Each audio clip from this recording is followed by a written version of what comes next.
Орта Азияда, бүкіл Россияда да бізде терроршы ретінде есеп тұратын уағызшылар бар. Садық Самарқанди деген бар, Абдуллах Зуфар деген уағызшылар бар. Харизмасы мықты, психолог. Содик Самарканди халықаралық террористік ұйымдардың басты арбаушысы. Шын есімі Содикжан Мухаммадиев. Өзбекстан Республикасы содырлардың сойылын соққан идеолог жастарды алдап, лаңкестер қатарына қосты деген айып тақты. Қазір Стамбулда бой тасалап жүрген ол экстремистік ұйымдардың қазынасына қаржы көздерін іздестіруді үдеткен.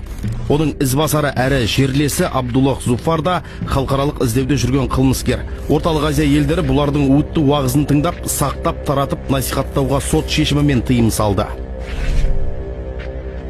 Радикальный идеология, ол оболочкасы әдем жалтырақта, түп нұсқасына келгенде бәрі ақша. Бір көршім сотталып кетті, ағасы мен інісі сотталып кетті. Отбасы бар, екеуінде, бала шағасы бар. Қазір түрмеде отыр.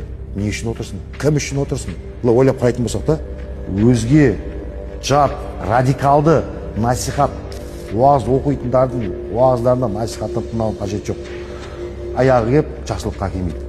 Ата бабамыздың келіп жатқан мазһабымыз бар. Ата қай дінді ұстан, сол дінді ұстан. Балдарға, жастарға беретін өсиет насихатым мемлекетте официально ұсталған ұстанымды ұстау керек.